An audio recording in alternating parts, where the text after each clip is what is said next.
Nigeria belongs to every one of us. Nigerians usually have this belief that government is for them, and then they are not part of government.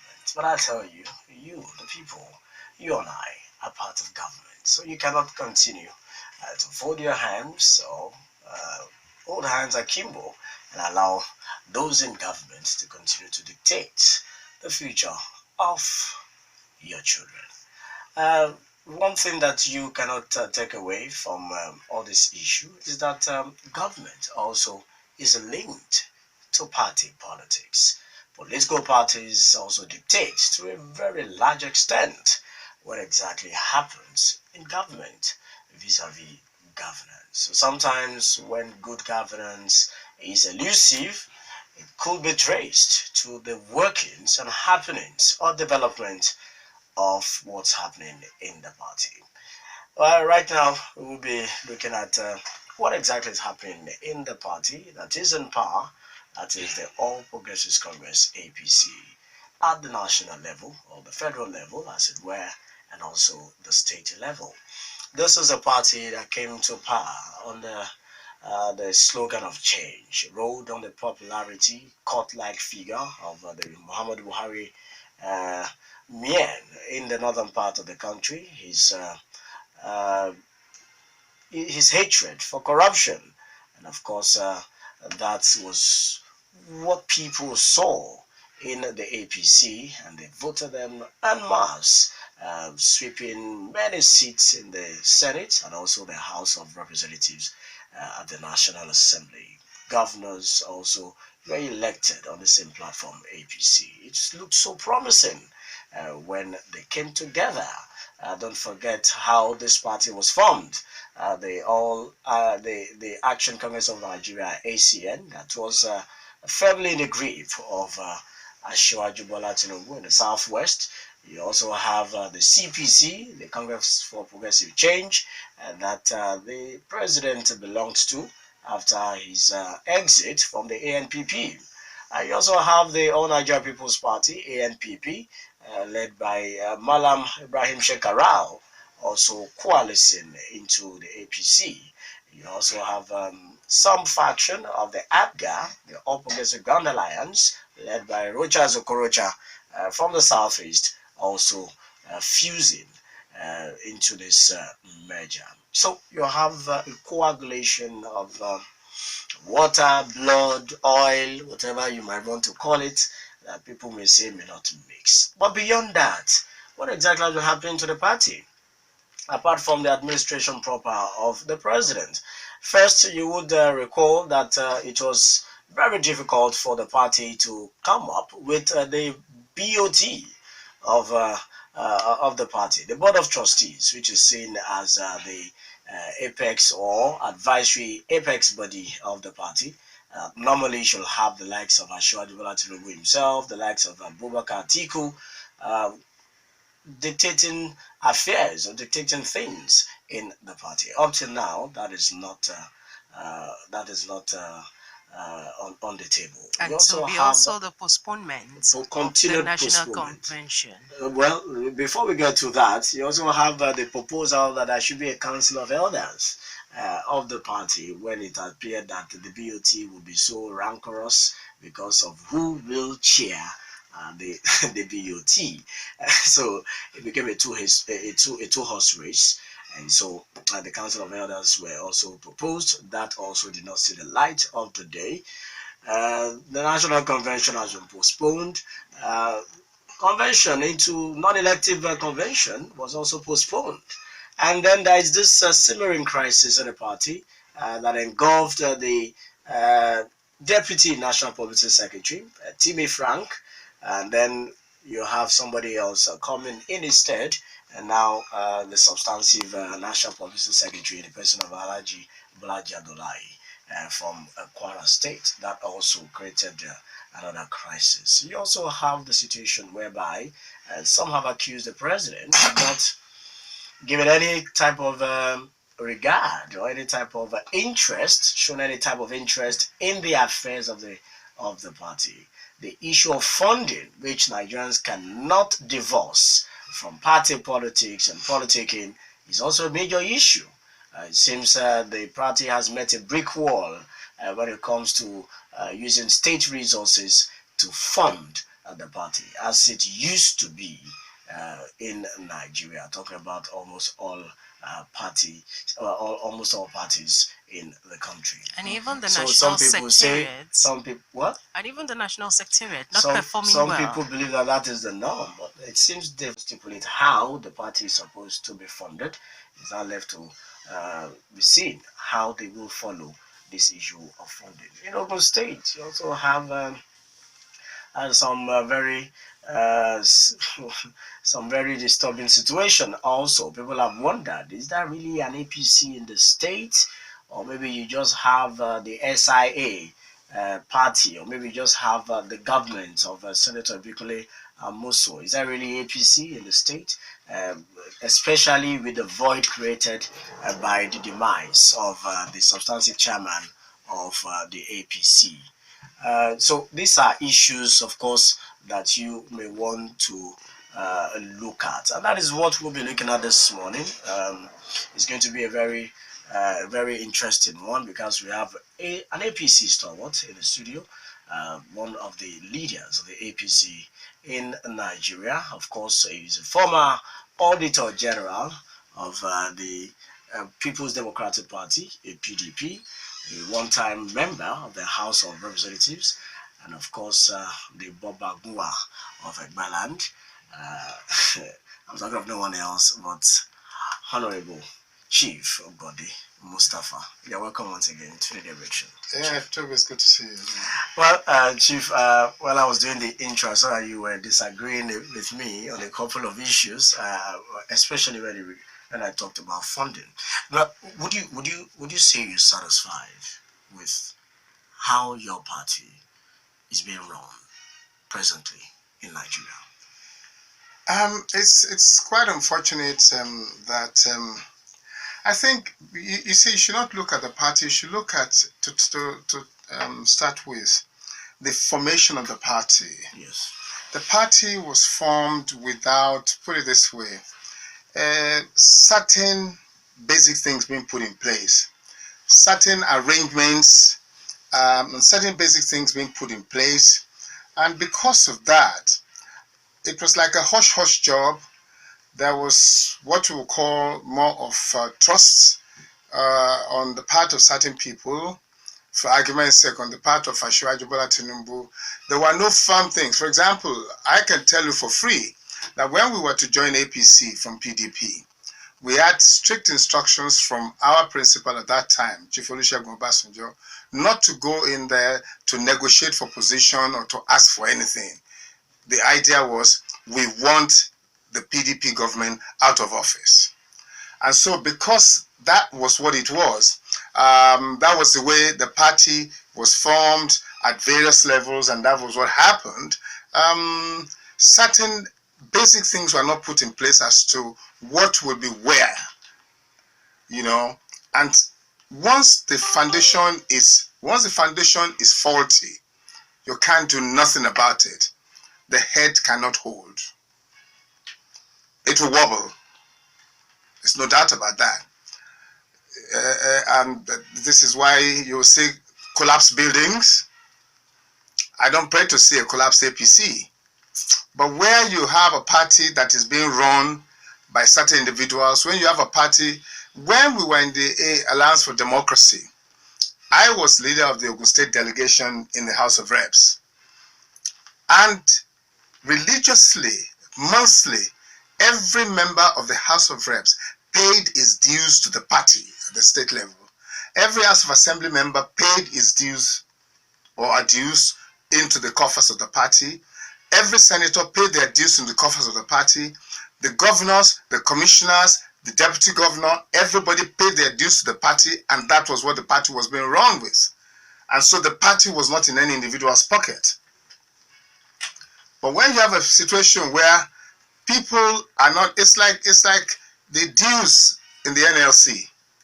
NLC is run because dues are paid by members of the NLC. So, and once you don't pay into it, he who pays the piper dictates the tune. If one person is funding the party, then he pockets the party. And there are some of us who will say, an individual pocketing the party is alien to us and will not be accepted.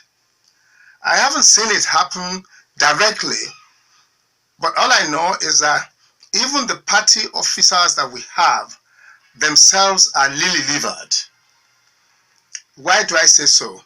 By the constitution of this party, I, as a former National Assembly member, I am a member of the State Executive Council of this party, State Executive Committee of this party.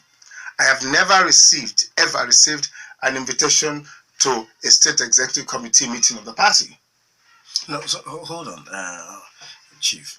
When you were the national auditor of the PDP, yeah, you audit the account of the party. Yes. Now, how was the party funded then?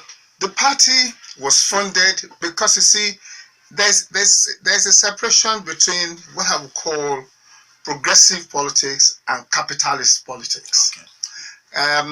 It's akin to what you had in the MPN and UPN days.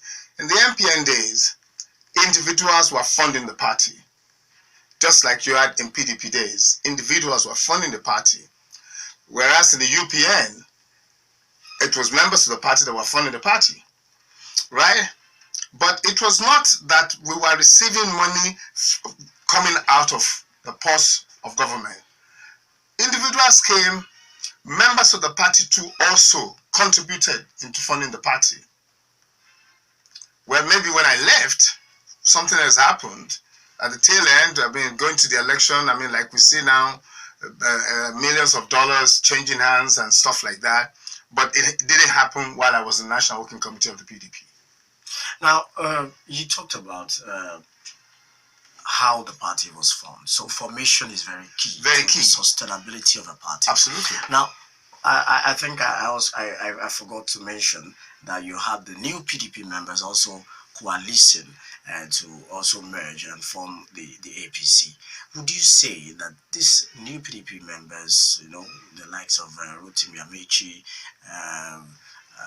Kwakwanso, Tambuwal, and Wamako, Bukola Saraki, Wamako, yeah, and the likes, Danjuma Goje, all of them entering into the APC, created this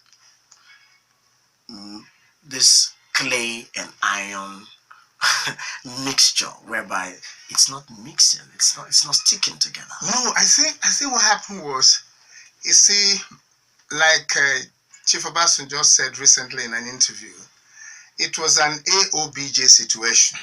Okay. Any option but Jonathan, unfortunately. And because of the belief, which has been sustained and has been proved, intolerance of the belief of the intolerance of General Muhammadu Buhari to corruption. So it became like a rallying point, as that there was too much of corruption going on in the country. We did not even know the depth of the corruption. What we saw was on the fray. And the idea was, this man must not continue. This man continues to run Nigeria in 2015. By 2016, you'll be paying 1,000 to 2,000 out to $1. Because it was just a question of driving into Central Bank and driving out with dollars. I mean, I have never heard of it. I've never seen it happen anywhere in all my 67 years on earth, to see how people could have so much dollars stacked away, to an extent of people burying dollars in cemeteries. You know, so it was all about, this man must not continue. Maybe if there had been tolerance within PDP for there to be an alternative to Jonathan, maybe the APC would not have had a field day. Maybe some of us would not have left the PDP. These are all maybe. With hindsight, I'm sure that wherever Jonathan is himself and his backers at that time, now knowing what they know today, they all will have sort of thought the way we were thinking. So, having said that, because of the situation we found ourselves in, it was what we call a potpourri, and a potpourri of probably strange bedfellows, everybody having an agenda of his own, but nobody sat down to say, okay, when we get to government, this is what we are going to do. All, and I can tell you this at the risk of being hammered on, that everybody was thinking more along the lines of, let Buhari just come in and clean Nigeria of corruption. But you know, at the end of the day, corruption is a monster. When you fight corruption, corruption fights back. Because we're in a system, if we're in a system like in China, where there is not much of long English, you are caught stealing, they either shoot you or get rid of you, and end of story. Then, but here in Nigeria, you'll have lawyers today who can defend a corrupt man today and possibly prosecute tomorrow, because the lawyers are now smiling to the bank. And then for the judiciary is not exempted. So it's unfortunate. A lot was expected out of General Buhari, which I think he was ready to do. But from day one, the National Assembly killed it. How did they kill it? He sent a bill to them to set up anti-corruption courts, which will have been specific for corruption matters. Till today, it has not seen the light of day. Now, Chief, many people have tried to draw comparisons between President Muhammadu Buhari and the way he handled the National Assembly and, of course, the politicking that is necessary for him as the leader of the party and, of course, the president of the country, with that of former President Olusegun Obasanjo. People have said that it is because President Muhammadu Buhari is not a good politician, and that is why this crisis, though it's still on the low in the party, is continuing to thrive. I think you cannot compare General Buhari with Chief Olusegun Obasanjo. They are two different personalities, and they have two different approaches to the way they do their things. Chief Obasanjo, if he wants this thing done, he wants it done. And if he has to fight you, he will fight you. He wants result. As long as the result is in the best interest of Nigeria, he wants it. Now, Muhammadu Buhari, because of the perception, because sometimes perception becomes reality, because of the perception that people have of him, of when he was a military head of state, the brutality that attended his governance at that time, and he now spoke to Nigerians and became a repentant Democrat. Now, that means he has to, whether he likes it or not, he has to go softly, softly, softly. Of course, I believe that if General Buhari decides to take on the National Assembly, they cannot do jack to him. Nigerians will rise up to support him. But again, he also has a challenge of his health. See, and governance takes the toll on an individual. If you look at photograph of General Buhari when he got to power, when he was campaigning, and now, you will see ruling Nigeria, 180 million people, about 335 different dialects. It's a complex situation. It's a complex thing. So I think these are part of what we pray that he gets his health back, and he just has to take the National Assembly on.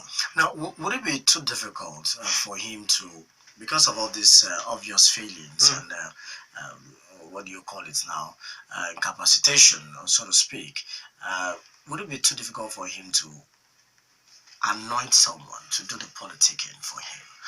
You can't play the politics with the National Assembly, get someone to do that. You can't do the dirty job with the party, get someone to do that. You can't do the same thing at the region and at the state level to take on the governors who have pocketed the party. Get someone to do that. Would that be too difficult? It shouldn't, but you see, again, there's always a cabal in the presidency. General Obasanjo did not allow a cabal in the presidency because he was a one-man riot squad himself. He was a one-man army. But if you look at Yadua, he had his own cabal. Look at Jonathan, he had a cabal. Now, even Mrs. Buhari shouted to the rooftops recently that the people who have held her husband hostage were people who did not even know how it happened that the husband became the president of this country. So, I believe that, unfortunately, maybe it's because of age and health that he cannot extricate himself from these people and do the needful. Because, I mean, only recently, at the please, only recently, EFCC came out to say a governor in this country took money from funds of the Governors Forum meant for consultants and is building a 300 or 100-room hotel in Lagos. Come on, give me a break. You see, if the National Assembly today, if you have a National Assembly today that removes immunity from governors, remove immunity from anybody, from criminal prosecution, we're not talking civil prosecution, civil matters, but criminal prosecution, a lot of governors will be in prison. Because they pocket, not only party, they pocket the coffers of the state, they pocket their state's House of Assembly. Those ones are now like appendages of governors' offices and government houses. But unfortunately, General Buhari, again, like we said, maybe because of health and because of age. You know, when he was younger, in his 30s or 40s, he was head of state, he was vibrant, he didn't care 20 hoods. All he wanted was there must be sanity. You know, I mean, to an extent that even when Abacha was to make him a chairman of PTF, he said, with due respect, sir, if we knew what we know now, then we would not have done, maybe we would not have done what we did. So everybody will attest to that. And nobody, unless somebody who's been mischievous or who probably has a minimal level of insanity, will say that General Buhari is not anti-corruption personified. But we have to move from that. Governing Nigeria is not just about corruption. Other things are suffering. The National Assembly is taking everybody for a ride. They work only 3 days in a week for so much money. I have said it here in this studio before that what we need in this country is part-time legislature, whether at local government, at state or at national level. We need total autonomy for local governments. If the states have autonomy, why should the local governments be arms of the state or appendages of the state? Why should there are a lot of things that need to be done, but because unfortunately the hopes were high when General Buhari was coming to office, and now the enthusiasm is being dampened every day. Okay, sir, you talked about immunity. Why is it difficult removing immunity from the governors now? After all, the people voted for change. Yes, unfortunately, you see, the right thing has to be done. They say the process of amending the Constitution is a tortuous one. Now, I said earlier on, even if it's passed in the National Assembly, then you must have concurrence of 24 states House of Assembly. Now, the state House of Assembly are appendages of government houses in the various states. If a governor does not like the face of the speaker, he knows exactly what to do to invite the other members. He knows exactly what to do, and tomorrow you learn that the speaker has been removed. So a speaker is there at the whims and caprice of a governor. Don't let's mess around with that. Because of geographical spread, 3 senatorial districts, and there must be rotation, blah, blah, blah, blah, blah. Of course, then they will look for who is the next person who can be used as a pawn in the chess game to do the bidding. That is why you have the problem. Okay, now, aside from the health and age of the president, can you hear me? Yeah. Aside from the health and age of the president, like you mentioned earlier, why is it difficult for the president to assume leadership of power? How do you mean? How do you mean assume leadership of power? Okay, looking at the APC crisis now, why doesn't he want to take it upon himself to assume the leadership of power and then nip this crisis in the bud? Well, I think first of all is operating. Let us face it. There must be a separation between the party and the government. It is enough problem to have a government to run on your hands. And I'll go back again to the NPN UPN days. In the UPN days, the leader of the party was the president. In the NPN days, the leader of the party was the national chairman of the party. I happen to have been by accident or whatever, to have been the national, the publicity coordinator of MPN is in the presidential Shagari Southwest Zone, in the presidential campaign of Shagari in the Southwest Zone in 1983. And I remember then that if there was a party function, the president must be seated before Chief Akinloye would arrive. And on the arrival of Chief Akinloye, the president had to stand up for him because it was a party function and the chairman was the leader of the party. Now, why was that happening? It was happening because people were funding the party. It was not the government that was funding the party. Where we are today, the people who are meant to fund the party, legislators, ministers, commissioners, governors, how many of them are putting the money into the party as they're expected to? They are not. If governors put the money into the party, they put it into the party as if they're doing them a favor, forgetting the fact that until when we have a situation where you can run as an independent candidate, you are first and foremost a member of a party before you become a councillor or you become a president. And in any case, it is the party that wins an election. It's the party that wins an election, and as such, you have certain obligations to the party. But then it's like I'm twisting the party by the hand, and I'm twisting the party and saying, okay, if I don't call the shots, I don't fund the party. Now, what do you think? The inability of the APC to conduct a convention, a mini convention, to form or set up a board of trustees. What do you think this portends for the party? Right now, you have the PDP, the crisis in the PDP is full blown now. It's on a full circle. No, it's not even yes, it's gone full circle. It's gone full circle. And then come back to 180 degrees. Come back to 180. So you're likely to know where it will end. But right now, you don't even know what's going to happen to the APC. No. The PDP, is dead. I mean, there's no doubt about that. No matter who wins in the Supreme Court, Yoruba says, and no court can take Ashore. No matter who wins in court, even when you say it does not apply, it's not applicable to politicians, but in this one, it's the die is cast. Now, in the APC, there's crisis, and I think it's all about is a power play. And what do you mean about power play? If somebody put down his own money to set up a party, I mean, you may not like his face. He put down his own money to set up a party, even when at a time when there were sitting governors who were told to bring money and they did not put in money there.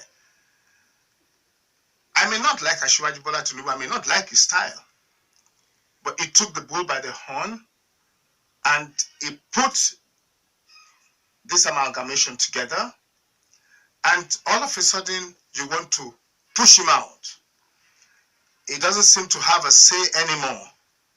Then every other person who wants to come to the aid of the party will say, hey, come on, I think I have to I have to rethink. If they can repay this man the way he's been repaid, that he has made people governors, and they have now turned out to be his Achilles heels, so to say. He's made the people now governors, and the so-called people he has made governors now want to now lord it over him, and now want to become blue-eyed boy at the top. Then everybody says, no, attention, s'il vous plaît, I have to watch it. And that's the challenge we have. Okay, Now, you made mention of during the formation of APC. Yeah. You said certain basic things were not put in place. Absolutely. So why is it taking so much time? 2 years now. Why is it taking so much time to realize that and correct that, to be able to have a formidable force rather than have a divided house? Unfortunately, you see, in the power game, you should go and read the 48 laws of power. If you read the 48 laws of power, you'll see that everything I'm talking about is there. The power has now shifted, and the man who has the power, they say the first rule is never outshine the master, right? Now, at that point in time, there was a master who was playing the game. All right? Now, people did not try to outshine him. They all sort of went underground, doing their thing, and waiting, locked in the corner.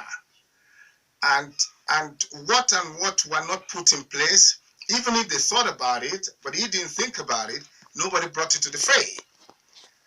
And now the power has changed hands. And because the power has changed hands, now there's muscle flexing, and you cannot go back to that basic anymore. That's the problem.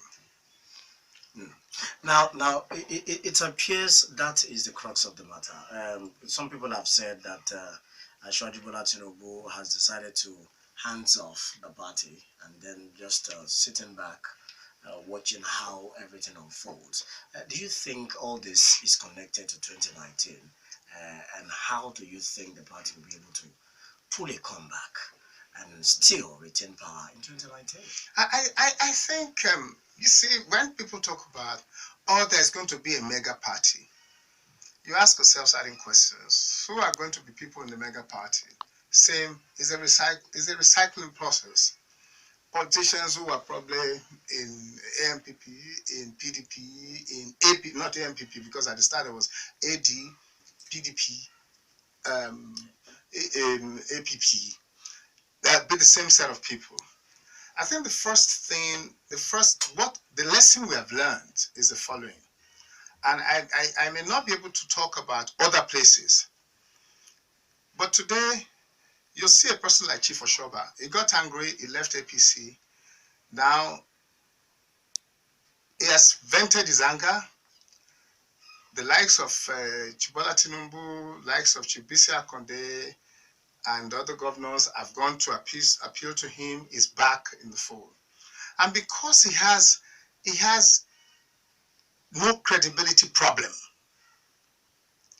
Now he's back, and if a person like that stays in any party, people will rush to him, because I can say this, I have been part of government and governance since the start of this republic. It was only during that period, and I've said it in several interviews, that you add the party and government in the hands of the people who make the party. We had 9 commissioners appointed by party leaders under Chief Oshoba, 1 per federal constituency. So every member of the party in that federal constituency knew who to go to, who to relate to. Every board appointment, your name must come from the ward. We had consultative fora regularly. Those of us who were in Abuja had to come once in a month. There was nothing like chief of staff. There was nothing like deputy chief of staff. There was no private secretary that he brought from outside. It was the same Madame Shubu that he met from the military that worked with him for 4 years. And the party was in the hands of the people. And that is what the people want now. That's what people like us want now. And that's why we are all now filing behind him. We've had our differences. We've all learned our lessons. And anywhere a person like that goes, you'll find people from different parties, but who believe in his leadership rightly because of what has happened, filing behind him. At 78, he's almost 78. He doesn't need anything from anybody. All he needs now, all we want from him, is for him to set to set the stage for to build and lay a foundation on which something solid can be Okay, built. what then is the term of settlement? When we have people, defectors, coming back to the party, what then is the term of settlement? What do you mean settlement? How do you mean? Now, when we have defectors who leave the party and come back to the party, how should that be settled? There's no need for anything called settlement, because he now becomes like a magnet, drawing people. I have seen people now from PDP who have come to me and said, I'm going to come and join your party because Chief Oshoba is back.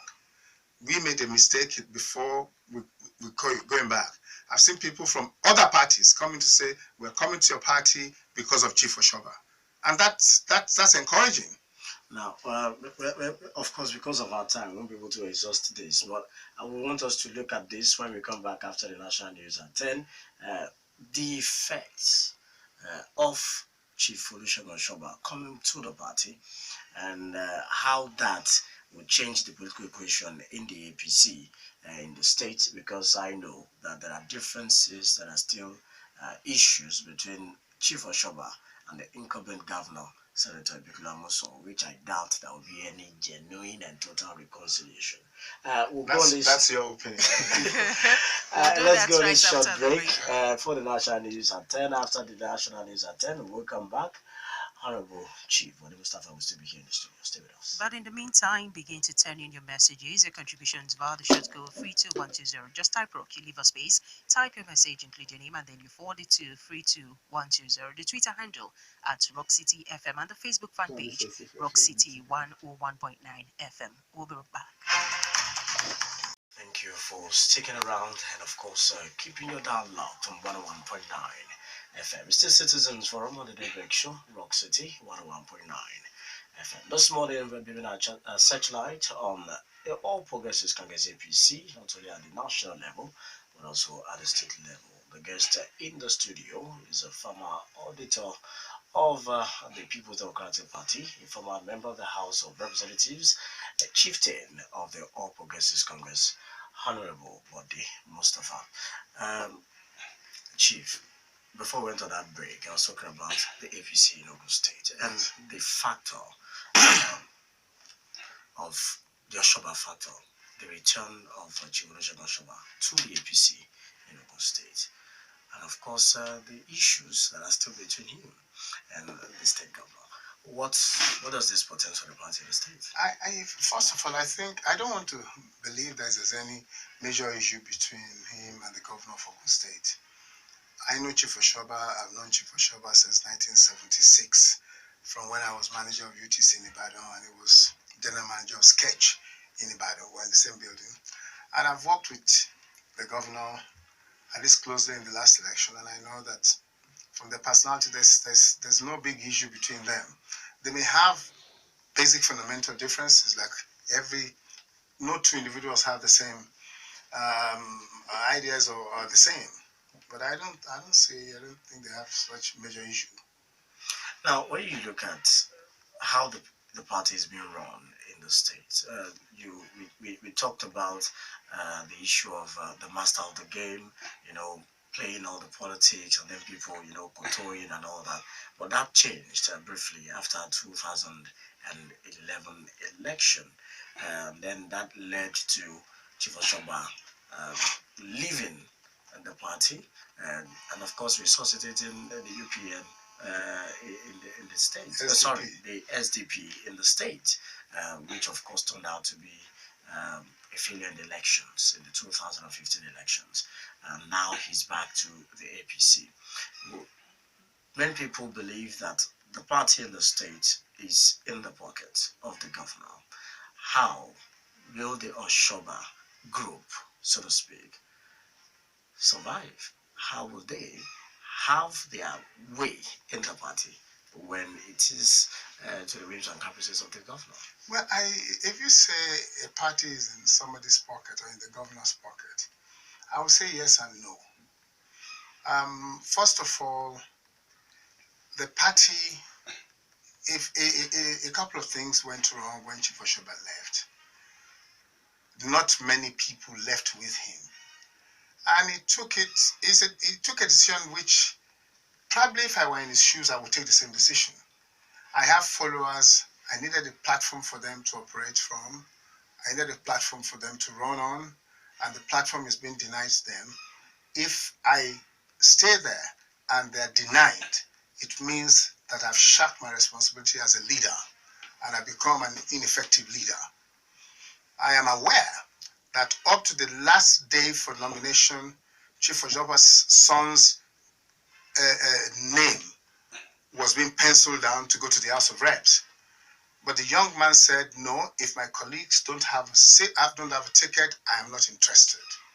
He took that decision on his own, and I respected him and I respected Chief Oshoba. Having said that, you see, a lot of water is passed under the bridge between then and now. All the forces that came together at that time against which Chief Oshoba ran, are all the forces still together today? The answer is no.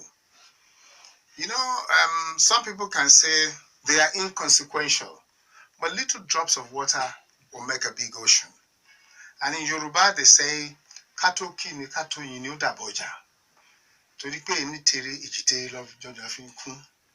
If you say that Bode Mustapha is not important, Egwuonwu is not important, Sabitu is not important, Mr. A is not important, Lagbaja is not important, Tamedo is not important. All these people you are claiming are not important have certain followers who are moving with them. Now, you are not having anybody who is coming into the fold to fill in the gap that these people who are pulling out from. And something is wrong. But you see, I don't believe in politics of bluffing or blabbing. I believe that politics is a game of numbers. When the chips are down, we shall see. But you see, if people are now saying, we want to come into the party, Chief Oshoba, we are wrong, we knew we were wrong to you, we are sorry, and they are going to him, then it means there's something really happening. Because I don't see, I'm not trying to run anybody down, but I don't see any other former governor, whether military or civilian, that people are going to now to say, no, we're sorry that we parted ways, now we know what you stand for and this and that, and coming back. Or, we never worked with you before, but now we want to work with you. After he's left office. You see, because you don't know the strength of a man who is in power when he's in power. You only know his strength when he's out of power. And that is what makes Chief Obasanjo a power block. He left office as president, and people still turn the hilltop into a Mecca. If you want to be president in Nigeria, you must talk to him. You see people from the north, they want to run for governorship, they come to Chief Obasanjo and say, please help me talk to this emir or talk to this emir or whatever or whatever. That is when you know the strength of the man. He's not the first person who left office. Babangida left office. Abubakar Salam left office. Jonathan left office. Are people still swimming around them like they swim around? At least one that I experienced live and direct was when people didn't want Jonathan. The man they came to, who took the bull by the horn and led the onslaught, was Chief Obasanjo. That's why I say, you know the popularity or the strength of a leader when he leaves office. And that's why I don't believe that APC will break up. Because people are coming in droves. And I believe that very soon, when they start registration again of membership into APC, you'll see the number of people to come into APC everybody wants to run for office. This person wants to be governor. This person wants to sponsor this governor, this and that. That is all, to me, like they say in German, that's all shikimiki. It's nothing. Now, it's good you talked about aspirations of members of the party. Talking about 2019, because state has been a very, very interesting game that is playing up. You have so many aspirants that are either talking about defection to the APC or some that are already in the APC thinking of floating another party and the likes. Registration of members is very key. That is what many of you are waiting for. Of course. And of course, congresses Yeah. at the ward and of course the local government level. When is that happening? Is that happening anytime soon? We have been clamoring for it, and I'm sure that the APC at the federal level will not want to shoot itself in the foot. How do you mean? By not opening the register or not opening the doors for people to come in. Knowing fully well that people are trying to set up a mega party, knowing fully well that if any faction of the PDP that loses in the Supreme Court will be looking for members, you will want to open your door and let your people go out. So it is going to happen. It's duty bound to happen. Whether people who are so-called officers today will allow people to come and register or not is a different thing. If they're not allowed to register, the worst that will happen is that other people will write down their own names too in another register, and everybody will take it to Abuja. Finish. All right. Now, one issue that people have complained about your party, especially in the States, is that you hardly hear, it's not even hardly, you don't hear the publicity secretary of the party speaking at any media organization or releasing any statement talking about the activities of the party or even defending the government of the day. You don't hear from the chairman, even though the chairman is late now. You don't hear from the vice chairman. You don't hear from any of the ESCO of the party. And I can tell you this for free. This is incontrovertible. I've spoken to some of these ESCOs, and what they tell me is that they don't want to talk because someone somewhere doesn't want them to talk. Is that how you run your party? But that must be their own problem, because I am not one of them. I don't experience it. I am not a member of I am a member of the state ESCO of the party because I am a former member of the National Assembly and a member of the party. And like I said earlier on, I've never been invited to a state ESCO meeting. And even if I'm invited, do I have the time? I want to know at 67, if I'm invited to a meeting, I want to know the agenda. I want to know whether it will worth my while. Otherwise, maybe the time they fix a meeting for, maybe I should be playing golf and doing something for my health, or go to England and sit down with my wife and be drinking tea and watching television, without any problem of NEPA or whatever. So I have to know that it will be worth my while. It will not be a time-wasting thing for me. But you see, the people you said you have spoken to, what have they themselves done to revolt against that? Are they puppets? We were 12 members of National Working Committee of PDP when it was the largest party in Africa. And we were only 2 from the Southwest. Prince Inola, the National Secretary, and I. And even the national chairman could not rubber stamp me into a payment. I will audit it. Because I will say that when the chips are down, my biro on that paper could make or mar my life and generations of my family yet unborn, if anything goes wrong. So I was not a rebel. I was insisting on doing the right thing. These people you talked to, what did they in their own right? And if they do not like it, why are they still there? Why don't they throw in the towel and be honorable and keep their integrity and keep their name? Why must they be hanging in there? Are they getting any pot of porridge from there? If yes, will they die if that pot of porridge is taken away? Don't they have any other means of livelihood? I mean, those are questions you should ask. Okay, because of We need to open this. yes, I can see the lines are buzzing already.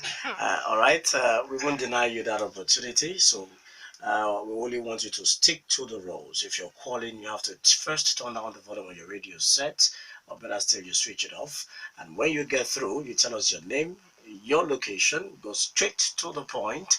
No attack on personalities, no discussing or reacting to the opinion of another person or a caller who called on the show. Just mention your own position and then leave it at that. 2 minutes for each caller. If you're sending your messages to the short code, attach your name to it. 32120 is the short code number. Type rock, leave a space, type your message, include your name, and send to 32120. Our social media platforms are also available on Twitter. Our Twitter handle remains at Rock City FM, and on Facebook, Rock City FM 11.9.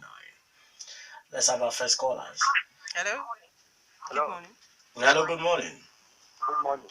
Yes, who's on the line, please? Yeah, this is Nikademo calling from Abeokuta. All right, you can demo. Yes, good morning, sir. Good morning. Tobi and Chienye, good morning. Good morning. Yes, our guests are really giving us a good submission today. But there are some points I will counter. I will not support the way you put it. Yes. You see, our leaders, they have different systems. So we run a one-man show. Then we have some that are repentant Democrats. So in Nigerians, we should decide which one we prefer. Which one is the ideal one. I'm telling you, the problem we have now is Nigerians themselves. Buhari, to me, is giving us a cue. He doesn't have to use rough shots against the Senate. Nigeria it should have been our responsibility by now. If we take up that, yes, it happened in Turkey. They faced the military with their guns, and they rescued their country. So what their masses what waiting for? The student union and others, what are they waiting for? If somebody promised that, okay, I'll be a Democrat, and that's uprightness. So how do we want democracy to grow when one man show, one man will elect the head of state, the vice president? Democracy will never go through this. So the fault of what we are having now is Nigerians. Yes, it's weak, it's sick, and all this. But he has promised and he's spoiling that promise. If Nigeria has supported, they have spoken up, they have occupied Senate. By now, we'll be talking the same to them. Then the other side, leaders to do something and sacrifice. If you want to do something and you want to eat there, then you are not a statesman. So if our leaders, if they have that something that if I do this, it's not me that did it. God used me. They not be expecting something from that thing. They will have, after doing it, leave it, let the person do it. They can call you for advice. It's enough. Mandela, he should have stayed there and died there, but he didn't do that. After 5 years, he left. So that's what. Thank you very much. No, I would like to, Mr. Adedembo, I maybe you did not get me when I said what you said, maybe in a different way. That if the man's health is resuscitated, is back, and he decides to take on the National Assembly because they are disturbing him from fulfilling his promises to Nigerians, Nigerians will stand up for him, because Nigerians should stand up for him, because enough is enough. We wanted a change, and we should get the change. Okay. All right. Okay. More calls. Hello. Hello. Good morning. Hello. Good morning, Chair. Good morning, Tobi. Good morning. Good morning, my brother in the house. Good morning.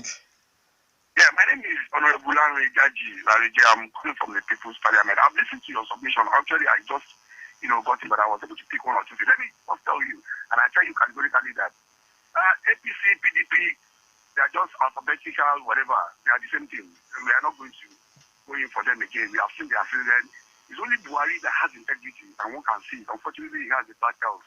I wish him a very quick recovery. I want to tell you, my brother, by the grace of God, another kind of American party is bringing up by the grace of God in this country that is going to salvage Nigeria, that is going to help Nigerians out of their predicament. Because presently, as I'm talking to you now, there is poverty, there is hunger, there is anger. Everything is all going on very well for Nigeria. Another mega party is bringing on that is going to take away all these our shopping, and Nigeria is going to get it by the grace of God. Like ETC did, I mean, they did very well. They were able to deceive us, a lot of lies and all that. They cartoons all, we voted for them. Now they are there. What he meant well for Nigerians, I must confess to you, he's a very good man.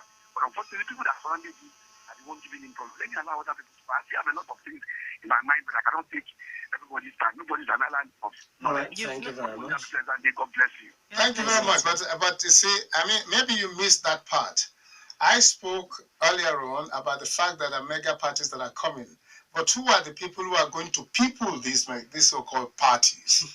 Are they not going to be people from these other parties you mentioned? Just hold on. Let's take more of the calls. You get to react. Hello. Hello, good morning. Hello, good morning. Good morning. Who's on the line? Good morning, Tobi. Morning. Good morning, Bode Mustapha. Good morning. Yes, my name is Tunde Omalapifu. I am calling from Abeokuta. Okay. Yes, I'm happy that you are around today. You see, there is this speculation going, around over there that you have, a personal, hidden agenda, and that you are not happy with Governor because you've not been given appointment as person that coordinated his campaign proper in 2015, and that some other people that are even lesser in activities and action have been considered, and that is one. I want your reaction on that. What would our agenda be for? He says he wants my reaction. What an agenda for what? I don't plan to run for political office. No, in terms of political appointment, that you are not happy with the governor that you have not been given political appointment despite your activities. Are you interested in any political appointment in the States? Of course not. I cannot be appointed. I'm not interested in political appointment in the state. But if I believe that I have not been given what is due to me as a human being, as somebody who contributed to the success of the party, I'm well within my right to feel aggrieved. Won't you be aggrieved if you are in my shoes? Omalalo, are you still on the line? No. Okay. Is that your question? Okay. All right. Let's take this next one. Okay, we lost that call. Okay, we have a couple of messages and tweets. Can we Let's stick to the calls. I don't want my head to be broken. People are calling already. Hello, good morning. Hello. Good morning. Who's on the line, please? Okay, Baba, today can you please speak up so that we can enjoy your contribution? Good morning, Bode Mustapha. Good morning. Now, my question is, what because is that if the time of election is nearby, those politicians will be crossing one political party to another.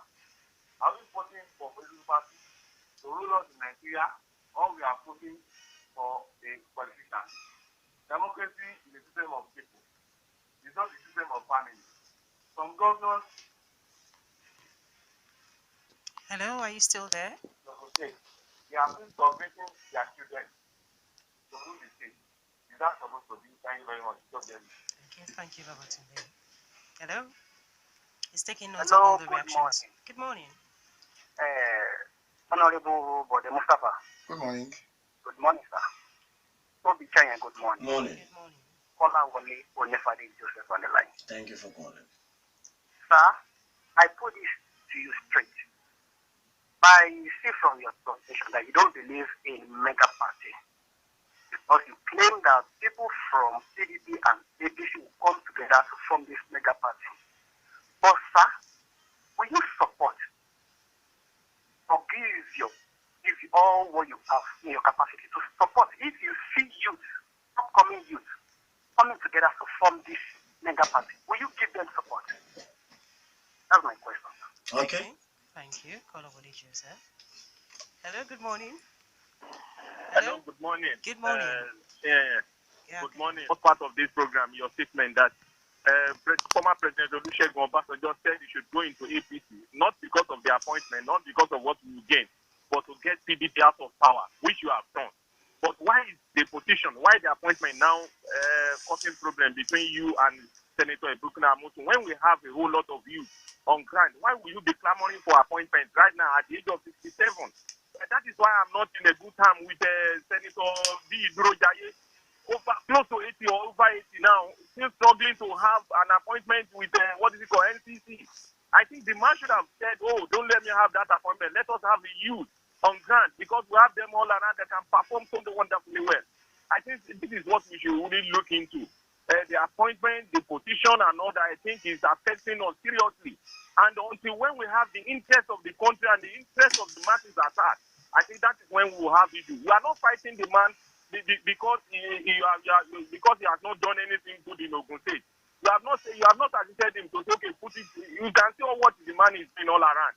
I think it is onus on you as an elderly person to support him. Let us live with this sentimental and the personal gain all aside. It is what we benefit of the state. I think it should be the problem. If Senator Egwuonwu is not doing well, I think that is what on that basis that I think we should fight him, not on the issue of appointment. Thank you. Good morning, sir. Thank you. Hello. Thank you. More calls. Hello. Good morning. Yes, good morning. This is Evangelist Ekisola from Iloti. Okay. This Bode Mustapha, I thank you and appreciate for your comment. This is just a straight talk. But I want to say this. Nigerians are getting wiser. Yes, I do. Who voted for APC, especially at the federal level because of President Muhammadu Buhari, because of his credibility, to a very large extent, the man is very honest, very upright. But this time around, people will vote for personality in the various states and forget about this party is going to win. And the other party, there are three strengths that people will cross parties from different parties, from the mega parties. It's good. But we want to look at personality. What are their antecedents? These are the things that we like to consider. I really praise your effort and other things that you have done, with regard to party politics. But as we have it, a hungry man is an angry man. There is hunger in the land. People are angry. They are really sincerely. Go to nothing. Go to serious sectors of economy. Everything is down. You see, your party, this current party, has no agenda for us but to come and grab and grab and grab and grab. The Yorubas say that the thing that they use for the, soft wife is still hanging on the ceiling for the junior wife when she comes through. So what is happening now? All the money they are burying in this and that. I'm going to be fine. If after the deadline, let me use that word, of the party that lost that are even more than this farm. God bless Nigeria. God help us. Thank you. All right, thank you very much. Let's carry on with the calls now. We have someone already. Hello. Good morning. Good morning. Good morning. Good morning. Morning. Who's on the line? I'm Kyle from Abeokuta. All right, Good morning. please go straight Good to morning. Yeah, I greet you. I want to give it to you this morning. No matter what anybody talks, I give it to you. You see, when it's right, let us call it right when something is right. When something is wrong, we should say it is wrong. Your mental strength and courage, I want to give bravo to this morning. In ideology, you surpass anybody. That might be the opinion of anybody this morning. Let me tell you, I want to give it to you from the OBJ that you talked about. And you've worked for this party, and yet somebody somewhere probably trampling on your intelligence or on some other people's trying to probably put some people under his feet. I don't think that it should be like that. Even if you have a governor or even if you are holding a position of authority, you should respect elders as well. You should respect elders. They are the ones that have brought you into that particular position. So I want to give it to you. And as to respect of, in respect of youths coming up to, I don't believe that they are ready, willing to probably take up that charge now. I have not seen any of the youths that are talking now coming into taking the place of this leadership we are talking about. And I want to say, in occurrences like this, when things are bad, the elders are the ones supposed to run to ask for experiences and so many other things. I want your take on this. All right, thank you very much. Tell me with the course now, quickly. Yes. First of all, a caller asked if I would support party of youth. Yes and no. You see, it's not about whether you are young or whether you are old. It's about what can you deliver. Buhari, unfortunately, has health challenges. Otherwise, at his age, is fighting corruption, is fighting it tooth and nail. Today, Donald Trump is president of America, is 70 years old. He'll be 71 this year. And is still very, very mentally alert. Yes, Obama was president in his 40s and he delivered. You see, it's not about age, it's about the ability to deliver. And so we should not try to browse ourselves about youth or no youth. We have to look at the integrity. We have to look at youths who have been given opportunities in the past. What did they do with it? If the youths we gave opportunities to in the past did something good with it, then we'll be fighting for them today. My eldest child is 37, 38, is a lawyer, brilliant lawyer, even if I say so myself. If he has to do things, when I talk to him, I mentor him, I give him tutelage. If he takes it, it's in his own best interest. But if he cannot deliver, it does not mean that I will have to put him there because he's my son. If the interest of Nigeria is what is important to me. So supporting youths or youth party or whatever, it depends on who it is.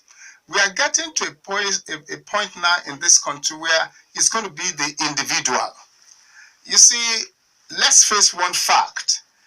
Elections have been rigged many times in the past in one way or the other. And I was very excited when INEC now said the electoral law that's passed by Senate now has allowed for the use of a particular machine that records votes as they are cast. As votes are cast, they go into a mainframe and they are captured. You see, people should learn to go out and people should stop collecting money before they vote. Because let's face it, when you collect money from people, whether you don't care the source of the money, you don't care where the money comes from, once they give you money and you collect money before you vote, you have sold your birthright.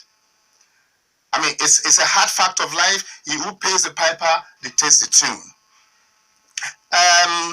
Somebody said, I have a rancor with the governor. I do not have any rancor with the governor.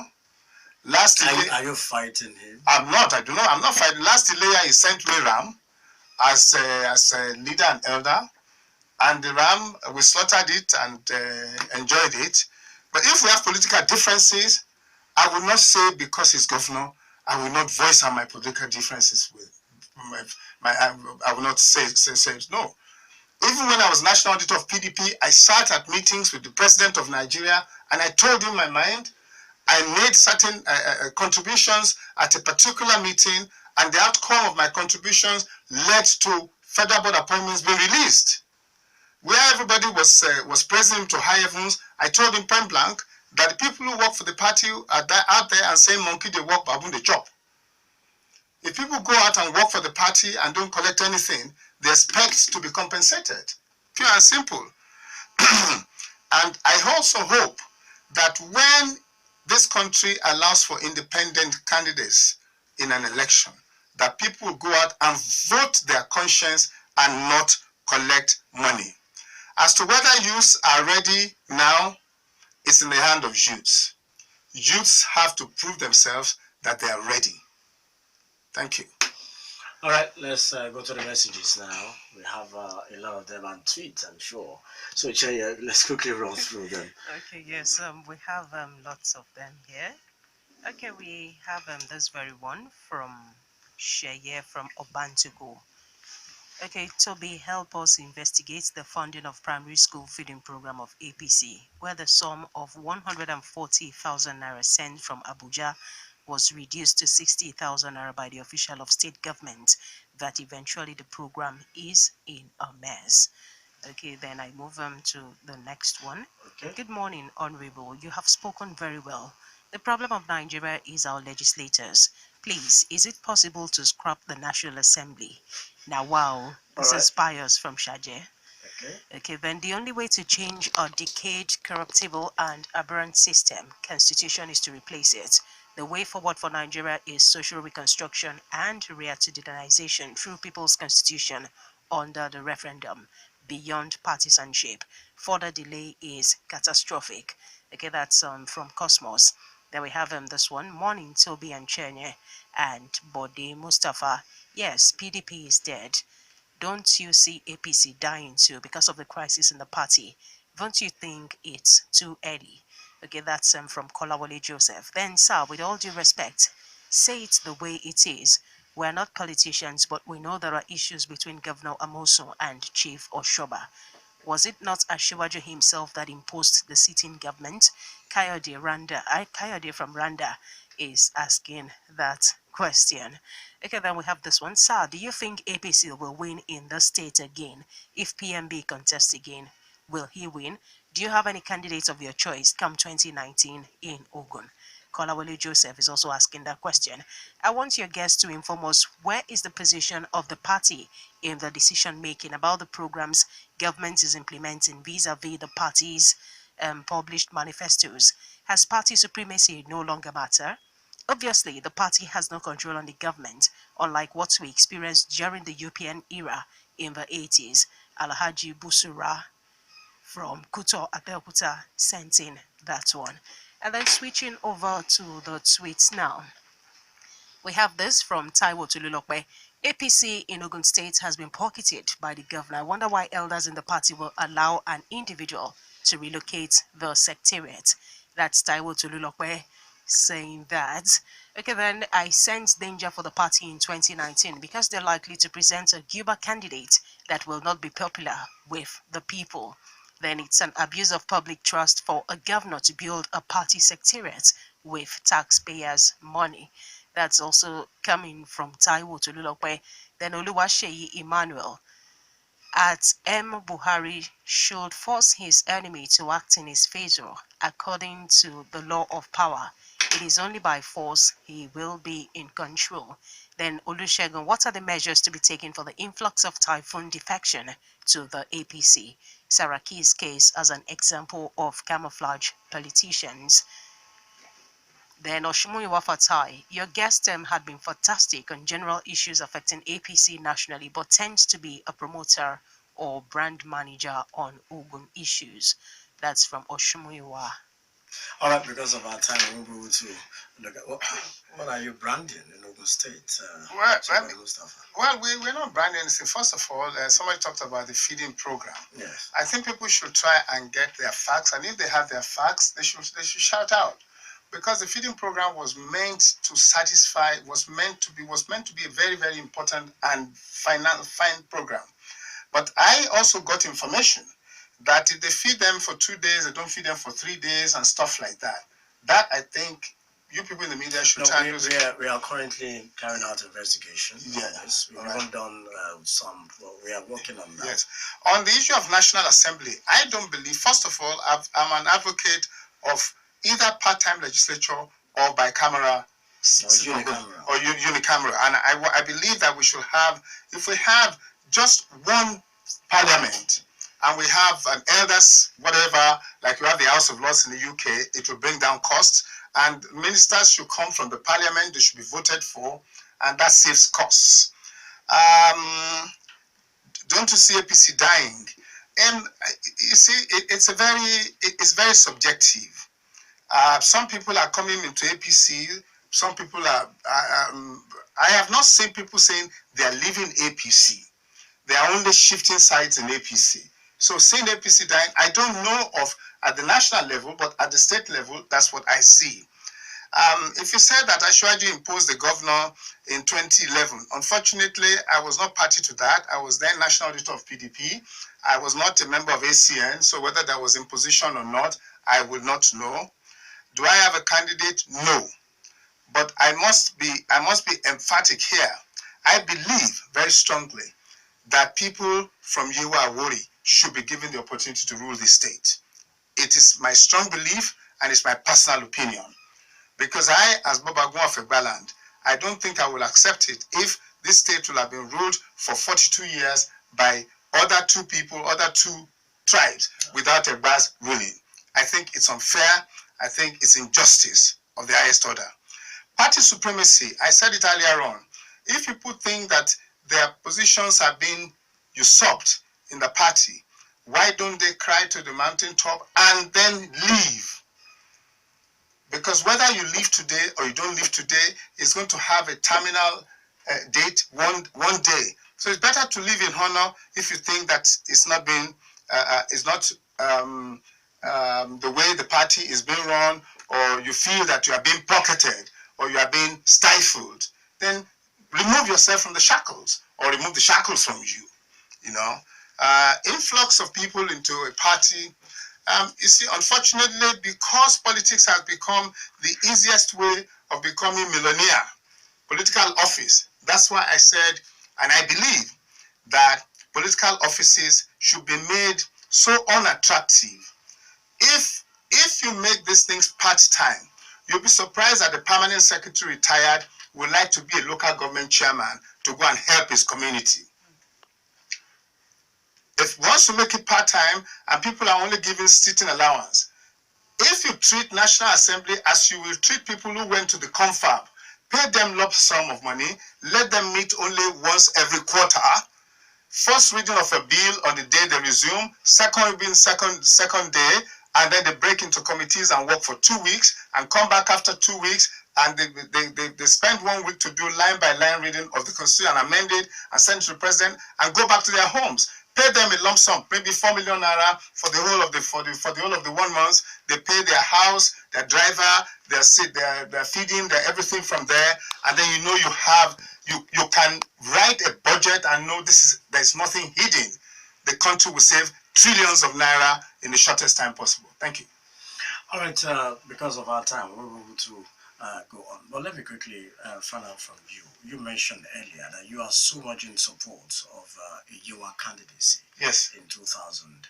Egwuonwu, yes. Egwuonwu candidacy in 2019. Yeah. Out of all those that have signified their interest, who do you think should be supported? First, do you think this same opinion of yours or sentiment of yours is shared by the incumbent governor?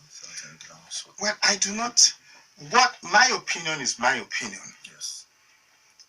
Whether Governor A or Governor B shares my opinion is his opinion. I have a right to my own opinion. I've expressed my opinion, and I do not want it to be unfair of me to want to judge the opinion of somebody else. Having said that, there are so many aspirants, and I believe more aspirants will still come. Then we have to look at their track records, and we have to look at what can they offer the state. We are not talking about anybody who wants to offer anything cosmetic. We are looking at anybody or somebody who will offer something concrete. Not floatable, but concrete. Not cosmetic, but concrete. That's important. You know, we want somebody who will have idea, think it through, and implement, rather than start before thinking. Thank you. All right, thank you very much, Honorable Chief Bode Mustapha, for honoring our invitation this morning. We appreciate you once again for coming to the studios. Thank you very much. My pleasure anytime. That's our show this beautiful Tuesday morning. Thank you. All those who called, those who sent messages, those who tweeted, and those who sent messages. I am Tobi Joseph. Have a wonderful day. And I am Chienye. Good morning.